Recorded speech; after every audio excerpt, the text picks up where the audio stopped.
إن الحمد لله نحمده ونستعينه ونستغفره ونعوذ بالله من شرور أنفسنا ومن سيئات أعمالنا من يهده الله فلا مضل له ومن يضلل فلا هادي له وأشهد أن لا إله إلا الله وحده لا شريك له وأشهد أن محمدا عبده ورسوله.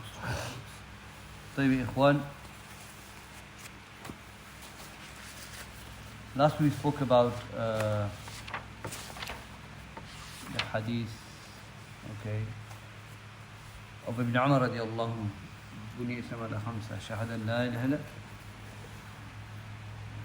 طيب, how many pillars of Islam are there? 5 pillars. So it was not in the last class, but 5 pillars. You taught that, didn't you?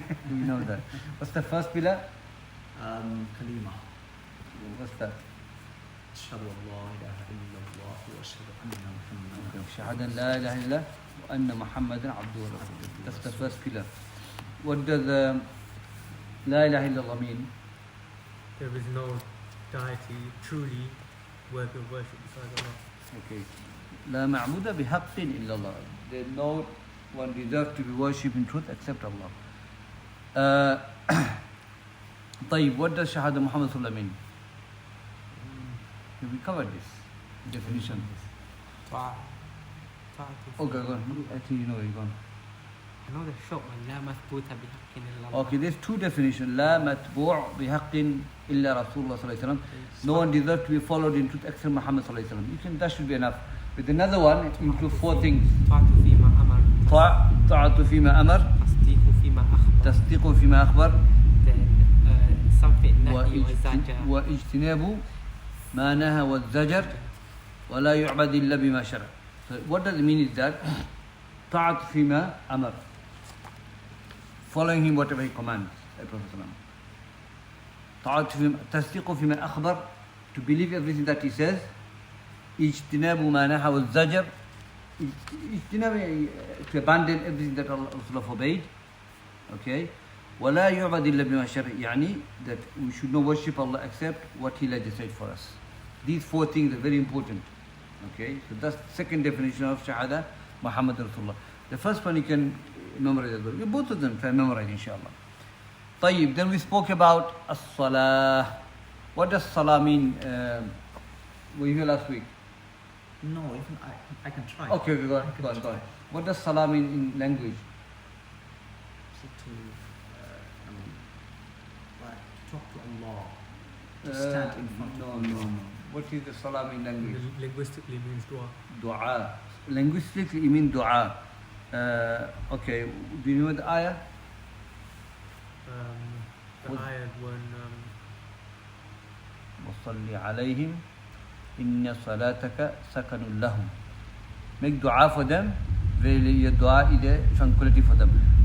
Okay, why is Allah asking Malaika to make dua for the believers in this ayah? For their forgiveness, for Allah to have mercy on them. For if you go beginning of the verse, ask the reason because they're spending the cause of Allah. yeah. خُذْ مِنْ أَمْوَالِهِمْ صَدَقَةً تُطَهِّرُهُم وَتُزَكِّيهِمْ بِهَا. Okay, take wealth from the rich to give it to the poor so that they purify them by it. Then Allah said, وَصَلِّ عَلَيْهِمْ إِنَّ صَلَاتَكَ سَكَنٌ لَهُمْ. So make dua for them, Allah sent to the malaika. So your dua is a tranquility for them. Also, we know from the hadith that Prophet make dua for a lot of companions. Give me which companion? Do you remember? A Sahabi came, gave sadaqah. I know Umar. No, this one in Bukhari. Was it Abdurrahman ibn Auf? No, Oh, yeah, Abdullah ibn Abi Auf. Oh, Abdullah ibn. Okay, I remember Abdullah ibn Abi Auf. What did Rasulullah say?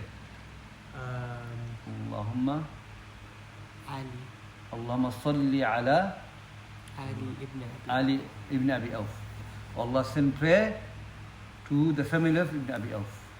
Okay, so this is why Allah commanding the angel to make dua for them, because they're spending the cause of Allah. Pray for them, you know. Then we spoke about Allah sending salah, prayer to the believers, Malaika sending prayer to the believers, and we sending prayer to the Rasul. What does it mean? Okay, let's talk about the first one. Allah sending prayer to the Rasulullah or to the believers. What does that mean? To Rasulullah, it means so we ask Allah to exalt Rasul sallallahu alaihi wasallam and mention him among the angels and raise his station. So when we ask Allah to send prayer to Muhammad sallallahu alaihi wasallam, even to the believers, okay, means for Allah to mention them in the greatest gathering, in front of the Malaika. So Allah praising the believers. There's a hadith, we remember the hadith when Prophet made sajda shukur. When he fell down and made sajda to Allah. What was the hadith? What was the hadith? Why did he do that? Because Allah told Jibreel came with the glad tidings that whoever sends salam upon him, Allah will send 10 salams back upon the person. on the ummah. Actually. On the ummah. Yeah. So the Prophet made sajda to shukur. Gratitude, as a gratitude to Allah Azza wa Jal. So when Allah is sending prayer to us, Allah is talking about us in front of the Malaika. So it's on Praising us. So it's on the ummah, not individual person. Individual ummah, yeah. My ummah will receive it. Okay? Anyone from the ummah, any believers. So I'm saying, is it on that person only, or every time Anyone. you do it, the whole ummah, Allah sends 10 salam? The whole ummah. As a whole, Yeah. collectively. Yeah. طيب. It's in Bassam mentioned in Bulugh al-Maram, but check that out. طيب. So that's the prayer when Allah sends prayer to the believers. إن الله وملائكته يصلون على النبي. In Allah and the Malaika send prayer to the Nabi. يا أيها الذين آمنوا صلوا عليهم. Then Allah continues the verse. So when Allah Azza wa Jalla send prayer to the believers or Rasulullah, that's what it means. What does it mean when angels send prayer to the believers? Making dua. Making dua. وصلي عليهم. Making dua. Okay. When the believers ask for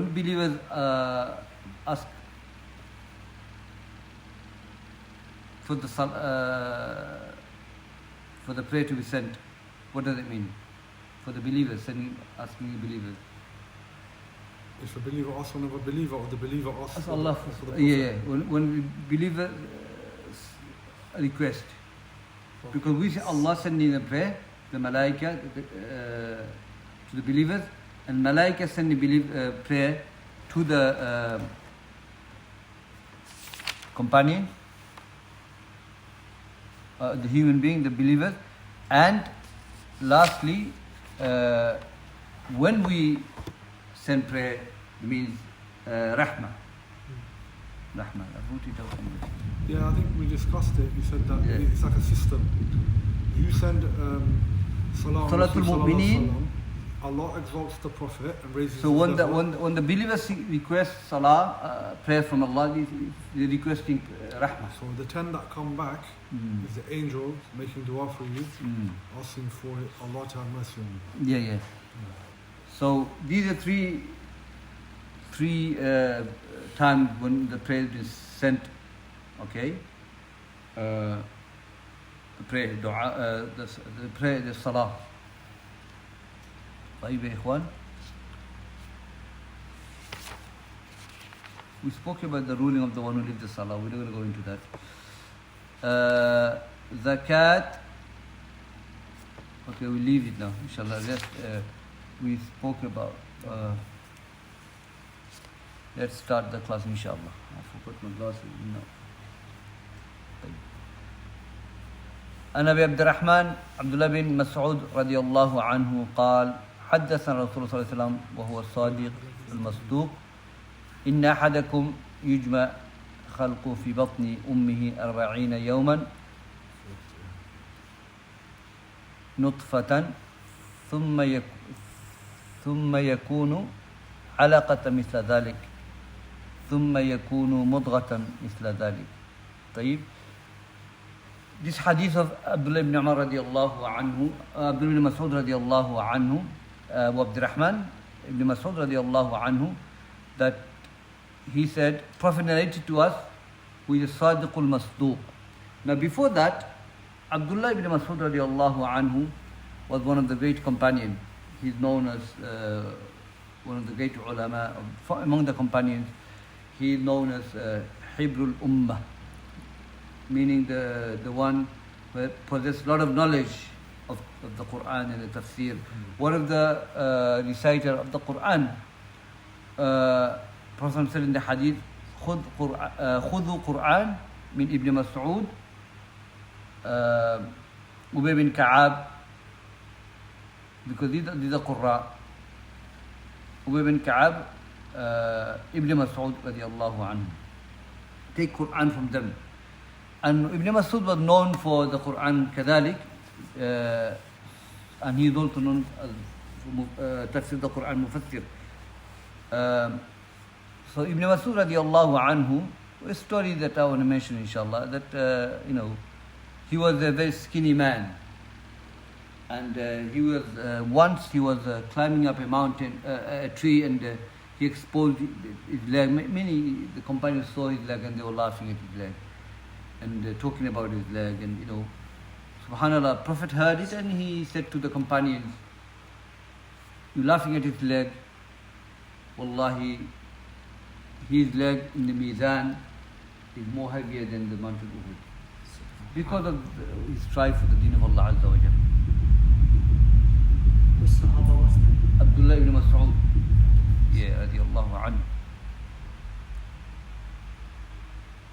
So this is the companion, and he was the first one to go public and recite the Quran.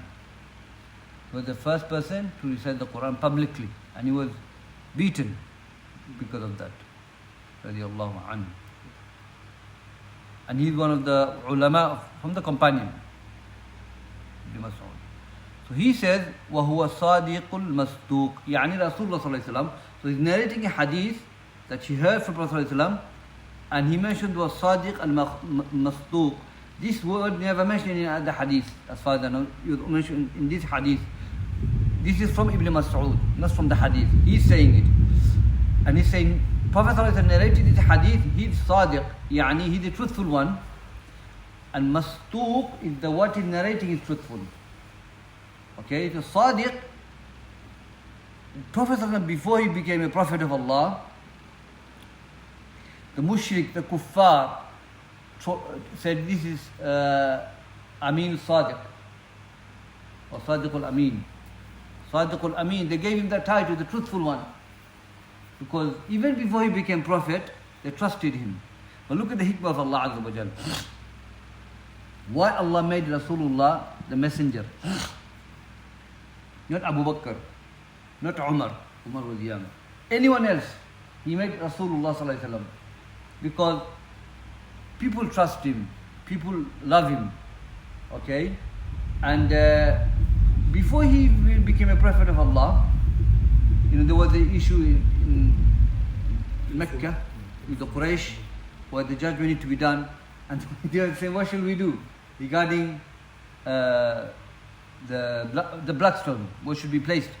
So, and alhamdulillah, the Prophet just came, he said, this is the man who will judge us. That was Hilful Fudul, right? Yeah. So he said, they want to put. The Prophet said, he took his scarf off, the 4 tribe, and said, how many corn does scarf have? 4 in it. He put the stone in the middle and said, okay, 4 tribes, put it together. So they trusted him, they loved him, they took, they trust him in everything. Trustworthy person. Sadiq al-Amin. That's the name they gave it to him. So obviously they believed him in everything. So before he became prophet, they loved him, trust him. That's why Allah chose him to be a prophet. Why? Because somebody they trust. So when he comes with the message, it's okay, this is the man we trust. This is the man who is to rectify affair. This is the man who solve our problem. So okay, what's wrong there? If someone, a dodgy one, comes, rough and tough, liar, you, Prophet of Allah, we don't even trust you. Who are you claiming to be a prophet? See that? This hikmah of Allah, Allah chose him. Also in the Hadith, Athar of Ibn Mas'ud radiallahu anhu, he said that Allah Azza wa Jalla looked at the human being and he found the heart of the Muhammad, the best of the heart. He chose him to be a prophet. Then he looked at the heart of the people and he found the companion had the best of the heart, and he made them the companions. So he's Sadiq, and in the Hadith, Prophet said, أَلَا تَأْمَنُونِي أَنَا أَمِينُ مَنْ فِي السَّمَاءِ يَنزِلُ إِلَيَّ خَبَرٌ مِنْ لَيْلًا وَنَهَارًا. Okay? Hadith, Prophet said that, don't you trust me? I'm the loyal and trustworthy one from above the heaven. A messenger. News comes to me night and day. You revelation. So, ana ameen, I'm a trustworthy, loyal. The Prophet ﷺ is sadiq and masduq. Everything that he says, that is truthful. One of the condition of Shahada Muhammad Rasulullah is that we have to believe that everything that he says is truth, not falsehood. Tasdiqu fima akhbar. Tasdiqu fima akhbar. To believe everything that he says. Okay, tasdiq. So, huwa sadiq wal masduq. He never makes anything up, Prophet ﷺ.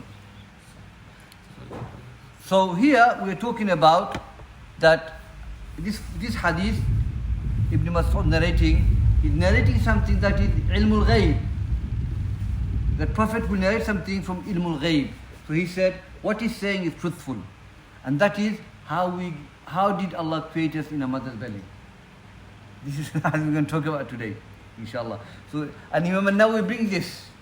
Why? Because this hadith talks about Allah's lordship, the power of Allah, how Allah created us from nothing. Subhanallah.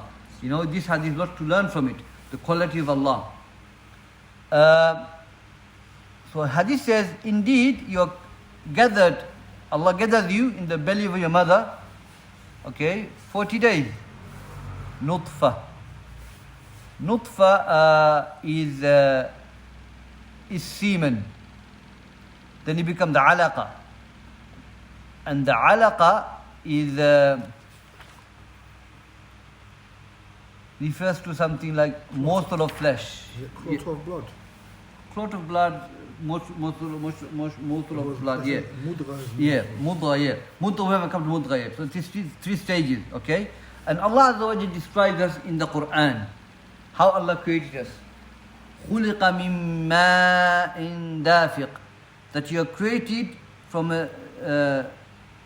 your mankind are created from water that gushes out. This is what we created from semen, sperm. Okay?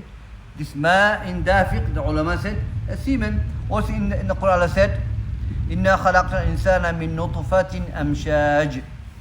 Indeed we have created mankind from nutfatin amshaj. Amshaj is talking about, well, we have created mankind from the semen which are mixed, the fluid from the husband and the wife. Amshaj, fluid that comes out from the husband and the wife. Amshaj. This is what we are from. Allah created from this. Shows the quality of Allah and shows how haqir we are, how low we are. We are nothing. We came from nothing. Allah gave you this life. This is what we are now. Subhanallah. Beautiful fashion. So those people who claim to be Ilah, Fir'aun and Namrud, you know, those who claim to be Allah, and those people who worship other than Allah, can they create this? La. How can you worship an idol? How can you worship a righteous man? Subhanallah, it doesn't make sense. So this shows how the quality of Allah, how powerful He is, what He can do, nobody can do. Also in the Quran, Allah said, in Surah Yasin, أَوَلَمْ يَرَى الْإِنسَانُ أَنَّا خَلَقْنَاهُ مِن نُطْفَةٍ فَإِذَا هُوَ خَصِيمٌ مُبِينٌ. Allah said that don't mankind realize that I have created them from nutfa, semen. Then Allah said, فَإِذَا هُوَ خَصِيمٌ مُبِينٌ. Then he becomes my adversary. I created him, then he fights against me. I created you, Fir'aun, you become Allah. You become Ilah. And this story of Fir'aun, this I need to mention, Ibn Dari mentioned in Jarh, in one of his books, amazing book, he mentioned it that Fir'aun had a daughter and there was a lady was working in the house of Fir'aun.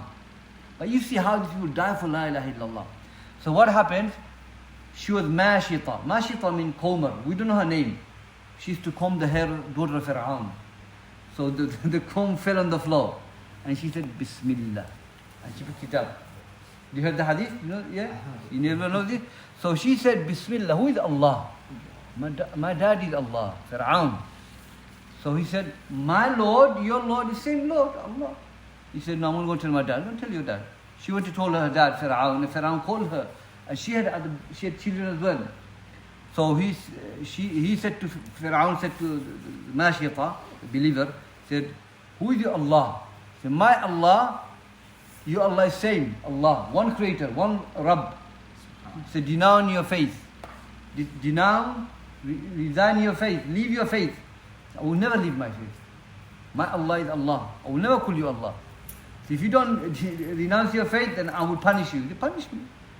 Subhanallah. Look at the trial she went through. So what happened?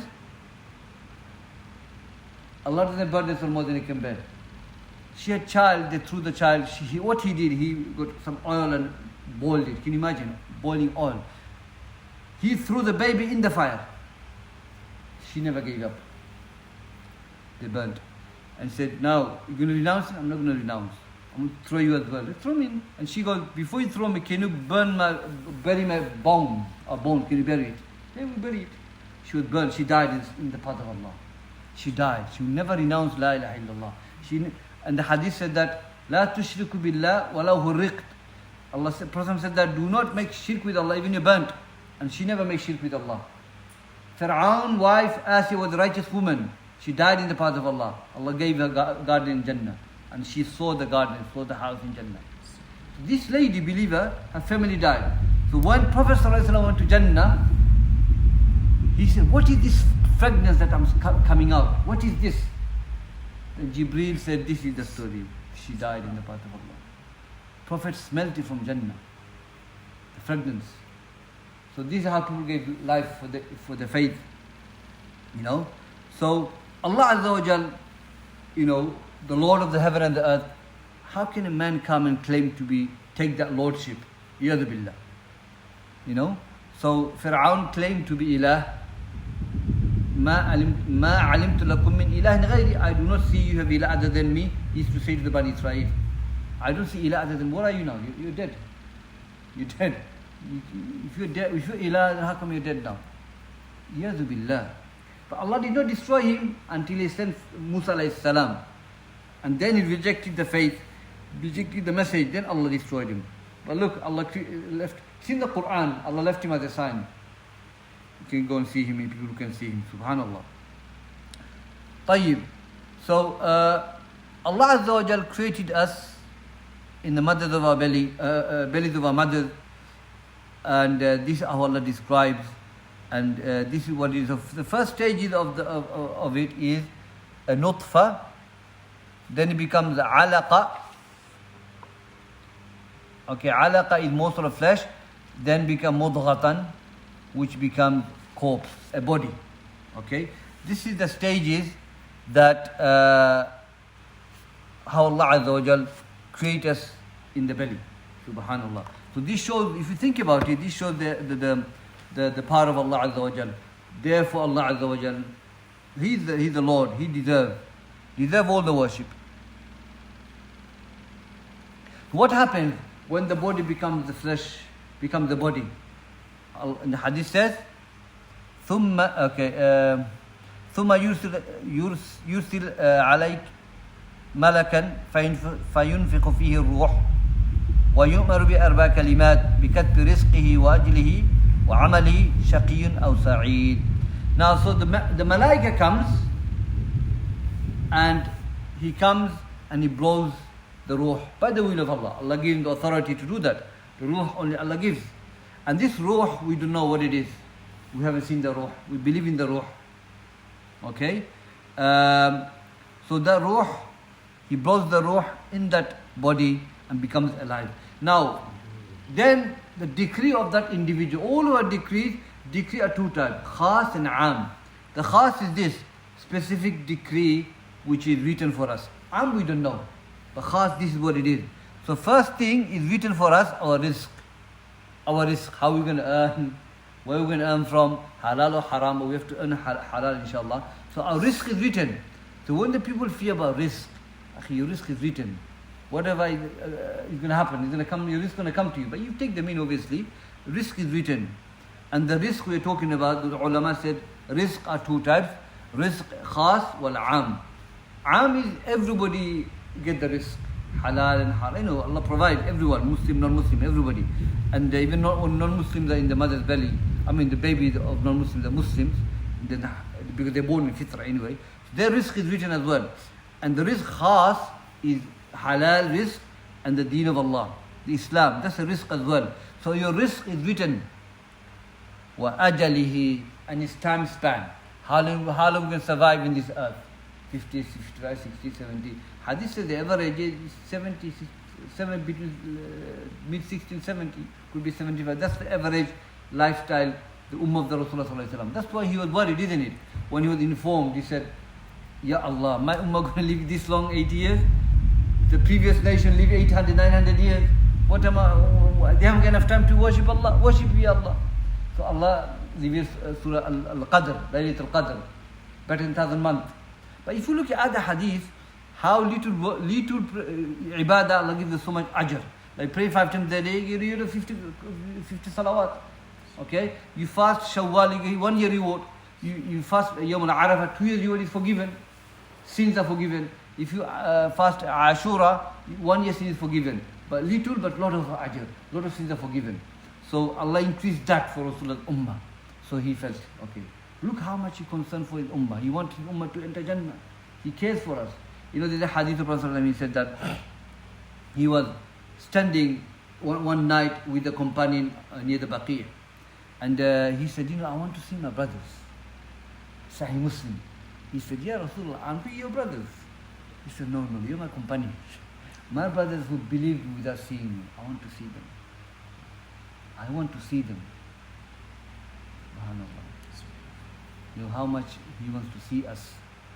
And when Ahlul Jannah goes to Jannah, Messenger of Allah ﷺ will literally go down looking for his people. My companions, my brothers, where are they? Those who followed me without seeing me. You know? So he cares for his ummah.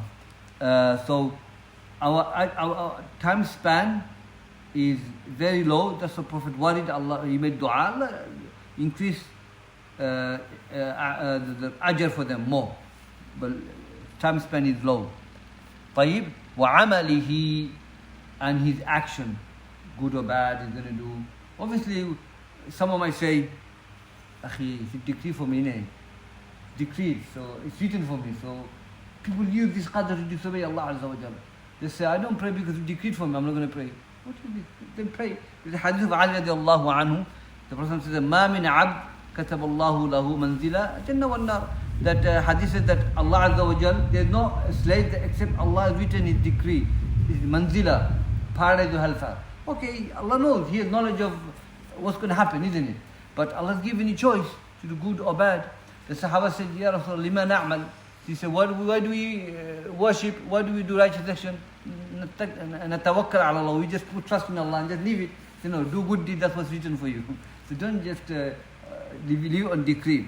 Okay, the ulama said that don't use decree to blame, to support your sin. Use decree for calamities that happen. You got cancer, you got disease, qadr of Allah. But don't say qadr of Allah, or disobeyed Allah, qadr of Allah. No, you don't use qadr for that. Right? Because you have choice to obey Allah or to disobey Allah.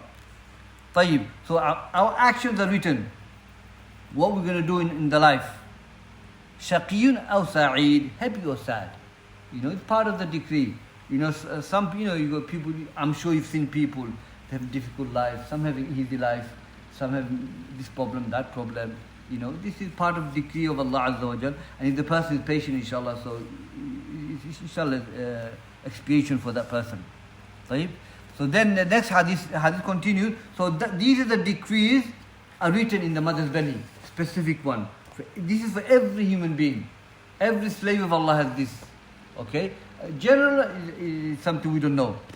Then hadith continues. وَالَّذِي نَفْسِي لَا إِلَهَ إِلَّا اللَّهِ إن أحدكم ليعمل بعمل أهل الجنة حتى ما يكون بينه وبينها إلا الذراع فيسبق على الكتاب فيعمل بعمل أهل النار فيدخلها وإن أحدكم ليعمل بعمل أهل النار حتى ما يكون بينه وبينها إلا ذراع فيسبق على الكتاب فيعمل عمل أهل الجنة فيدخلها رواه البخاري. So then the next hadith now is a decree now. Subhanallah. So here Prophet said that indeed a person will do action of people of paradise all his life. Handspan away before he dies, he does something, he enters into hellfire. And then a person will do all his life bad deed, handspan away, he does good deed, he enters in Jannah. Someone says, Subhanallah, how can that be?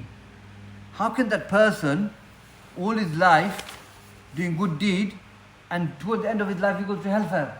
And the person all his life doing bad deed and towards the end of his life he goes to Jannah. Mama say, La, this is against Allah. Allah will never do this. This is not what Allah is doing it. Allah has knowledge of this.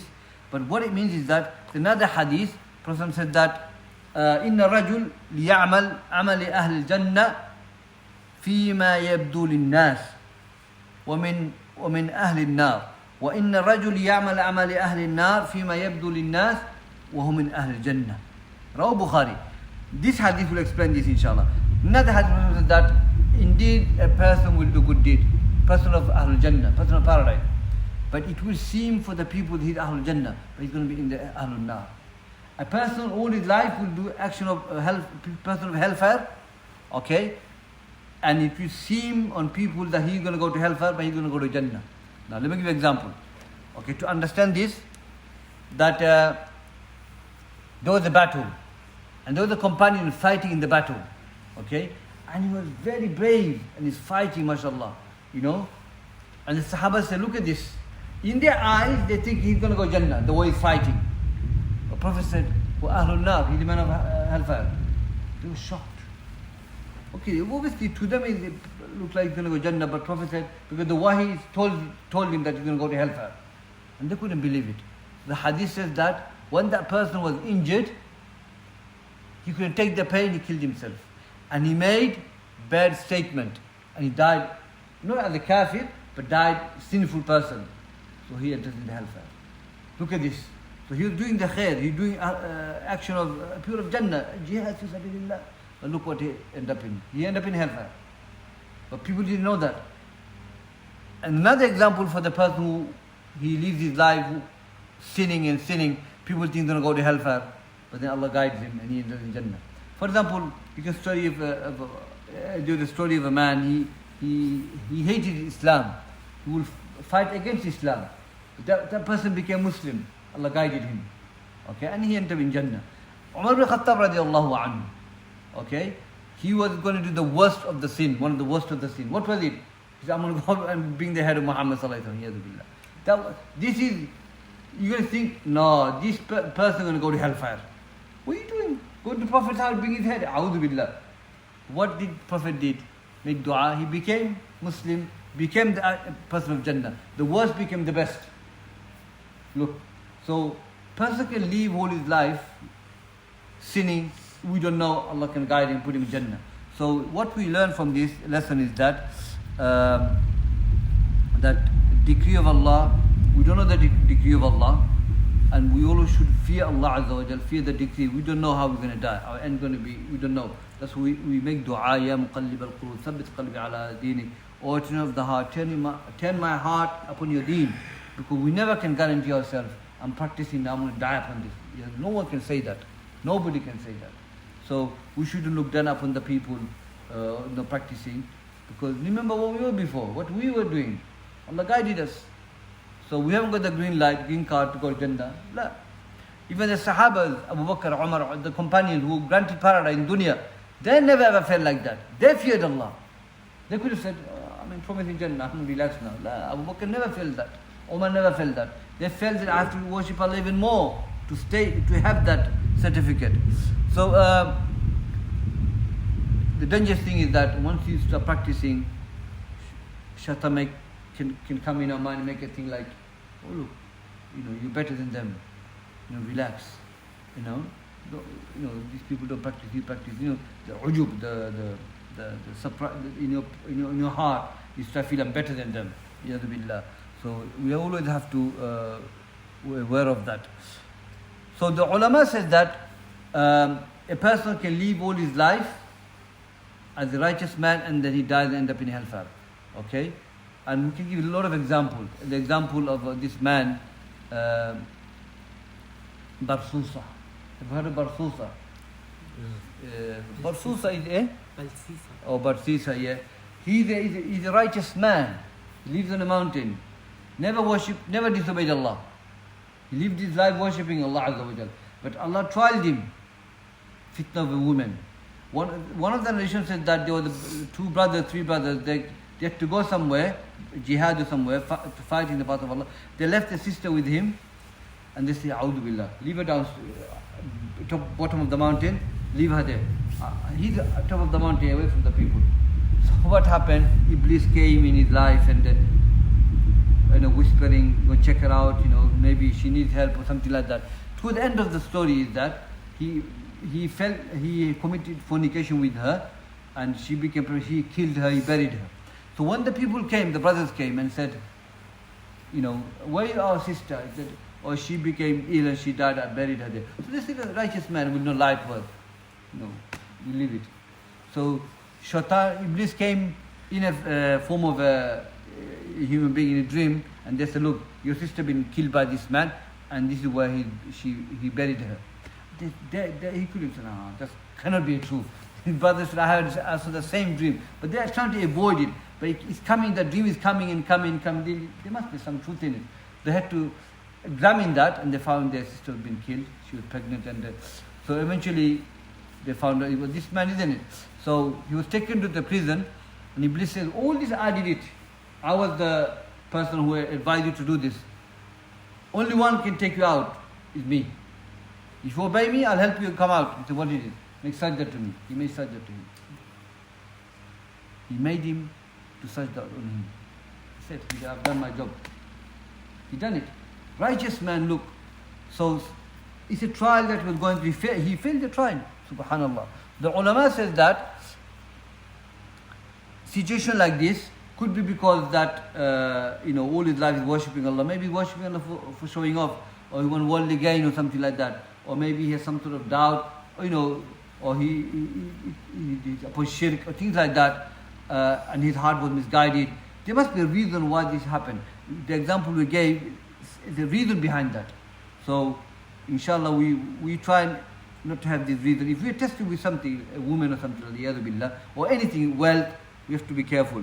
It's a test from Allah Azza wa Jal. Look, Talbis Iblis Ibn al-Jawzi, he mentions about a man, gave adhan.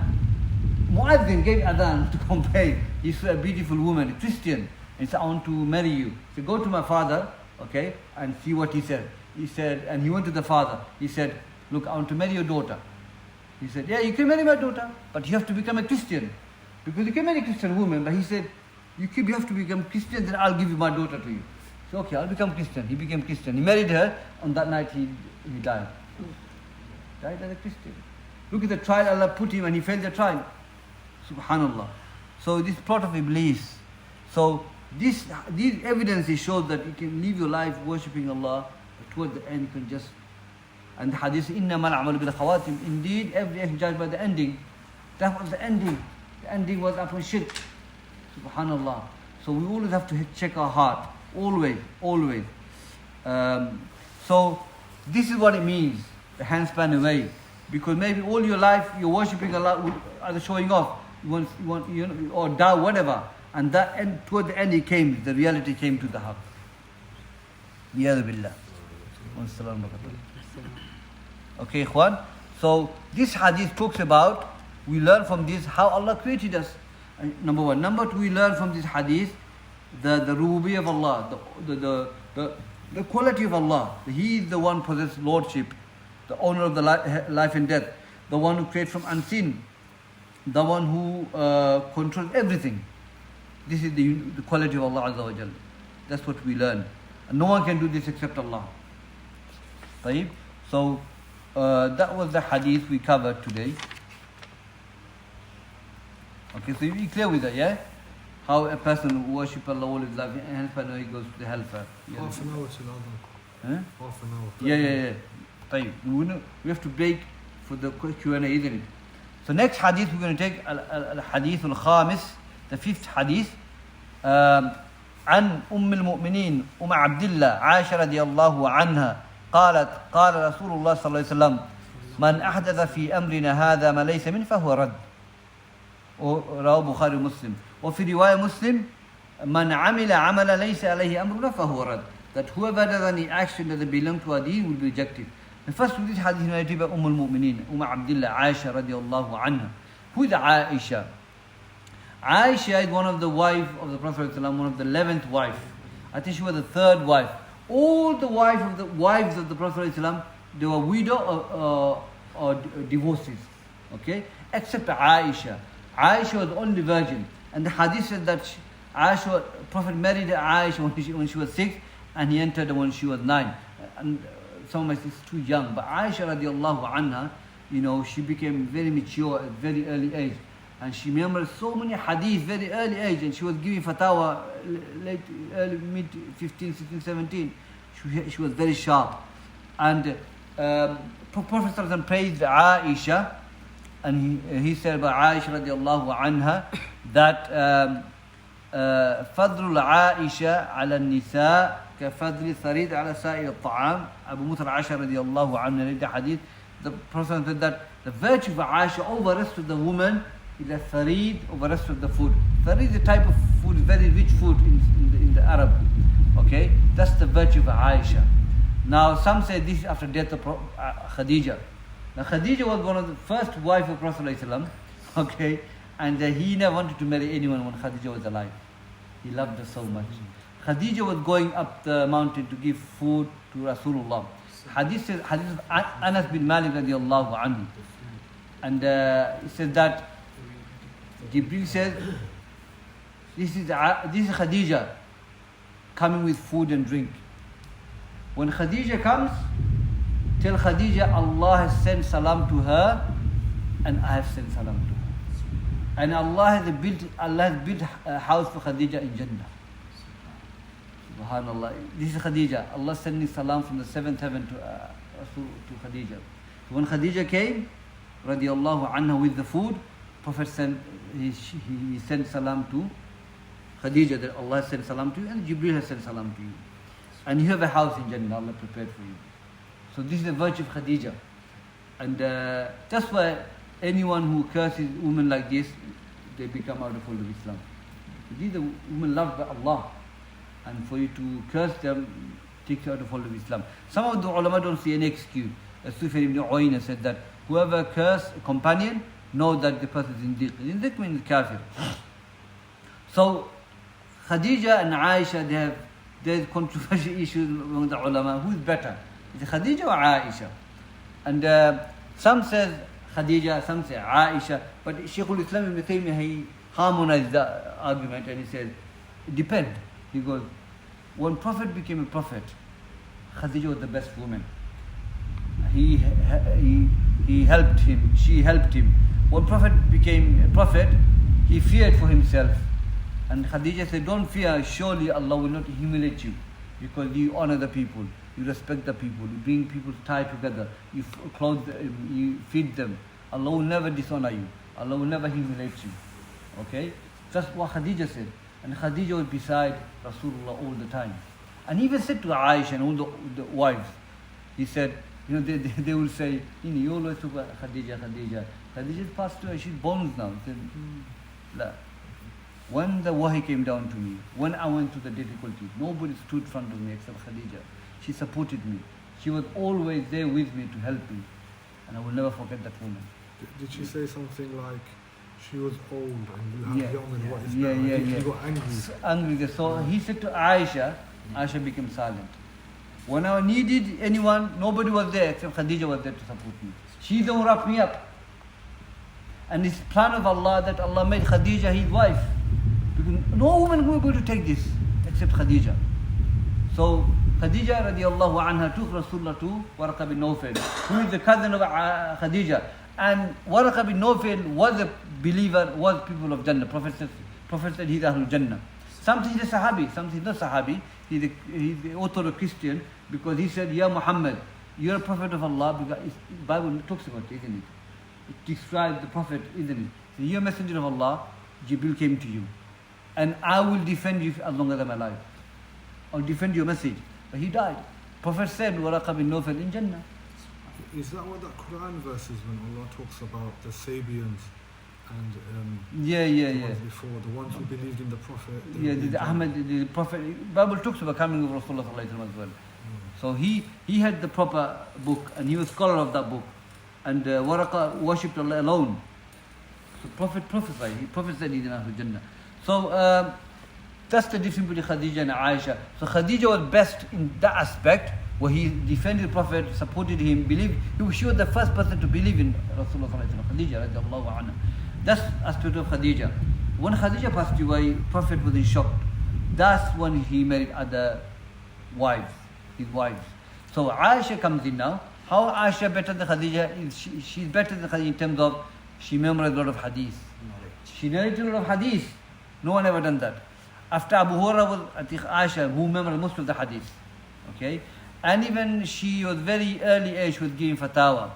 And she taught Abu Hurairah. Abu Hurairah studied under Aisha. And Abu Hurairah would ask Aisha a lot of questions. And Makhul, one of the tabi'een, would come to Aisha. And they will come to Aisha for hadith and she will teach them. So, for greater benefit. So when Aisha radiallahu anha died, Abu Hurairah paid her janazah. And she's buried in Baqi. You know? So she wanted to be buried next to her father. When Umar said, seek permission from Aisha, can I be buried next to her father? And when Umar was buried, she left her and she left. But when Umar wasn't buried, before he was buried, Aisha was staying there. Because his father and her husband was there. When Umar was buried, she closed the door and she left into the house. Okay. So, and when Aisha died, Abu Hurairah radiallahu anhu paid her janazah. So that's the difference between Aisha and Khadija. Lengthy talk, but they both have fadl, they both have virtues, and their virtues cannot be counted so much. And the service they've done for the deen of Allah Azza wa Jalla. So this hadith narrated by Aisha radiallahu anha, the Prophet said, Man ahdatha fi amrina hadha ma laysa min fahuwa rad. It took a bid'ah, my brothers, that whoever innovates anything in our matters which doesn't belong to it will be rejected. Now, what is bid'ah? Bid'ah, the ulama have said that bid'ah is واختراع غير مثال السابق. واختراع غير مثال السابق, that is to invent something there is nothing like that before. For you to come up with something that never existed before. That's what bid'ah is. غير مثال السابق, that never preceded. This never existed before. واختراع الشيء غير مثال السابق, which means سابق. Yes, سابق, to precede. Okay? To invent something that never existed before. That's what bid'ah is. Okay? So Allah described badi'u samawati wal ard. The heaven and the earth is badi'. One of the understanding that it's bid'ah, meaning Allah created heaven and the earth, nobody ever created it. So it's bid'ah in that sense. It's bid'ah, it's innovation, meaning never existed before. That's linguistically we're talking about. Linguistically, the word in the dunya we have a lot of bid'ah. Computers, cars, they're inventing new machines. These are bid'ah. Because nobody's done that before. You come with something new. In dunya, you can do bid'ah. Okay? طيب شرعا, bid'ah is this: to worship Allah in a way that the Sharia never legislated. To worship Allah in a way that Sharia never legislated it. That's bid'ah. Okay? And anyone innovate in Sharia of Allah Azza wa Jal, which doesn't belong to it, will be rejected. Salaf will say, like Imam Malik will say, Man ibtada'a fil Islam, okay, Man ibtada'a fil Islam, وراءه حسن فقد اعتقد أن النبي صلى الله عليه وسلم خان ثم قال اليوم أكملت لكم دينكم وأتممت عليكم نعمتي ورضيت لكم الإسلام دينا.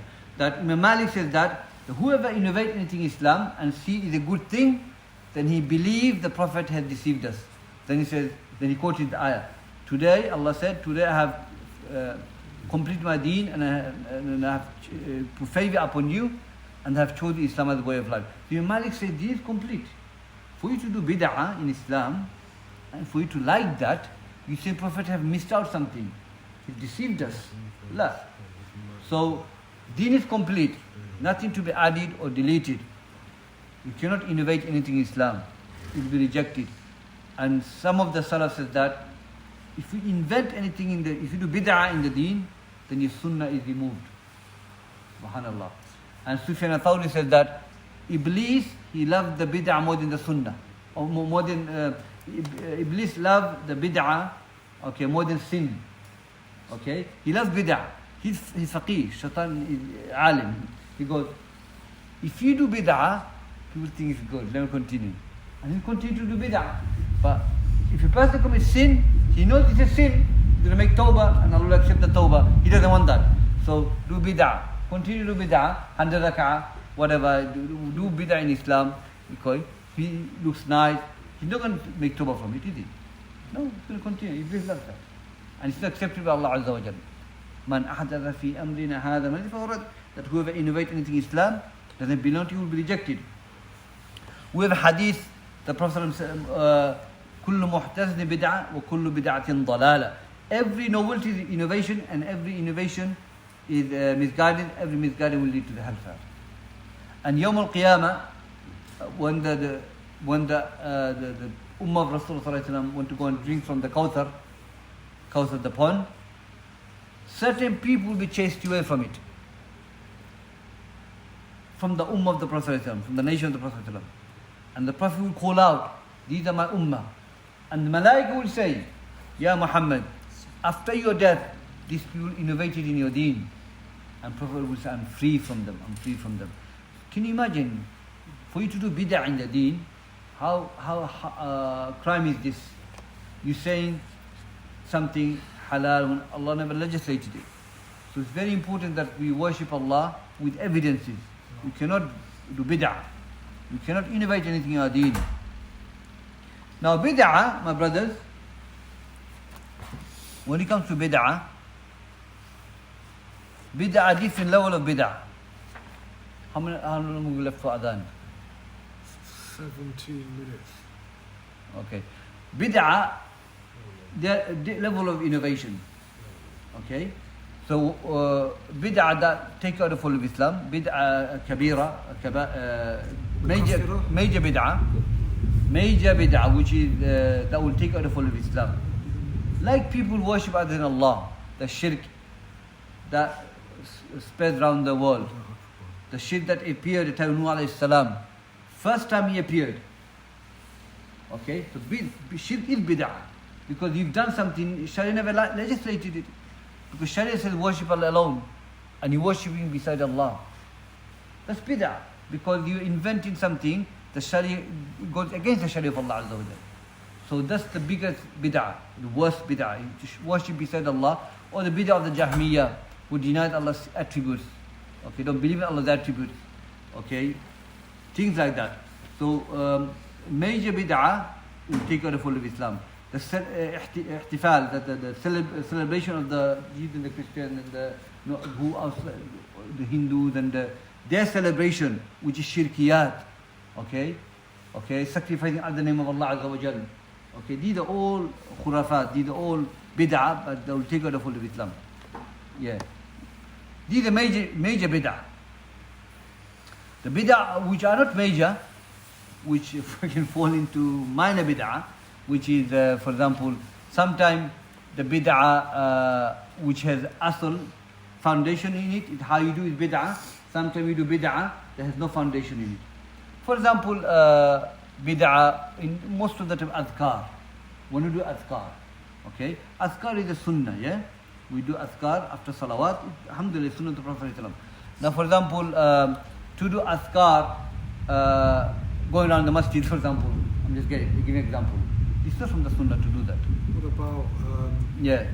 adhkar of certain times, doing it in the wrong time. Like, you know, the Prophet sallallahu alaihi wasallam would read the 3 quls before bed, Yeah. and he would blow over his body. This is A lot of only, people do this it is after khas that, for Hadith of Aisha, the khas before you when you go to sleep.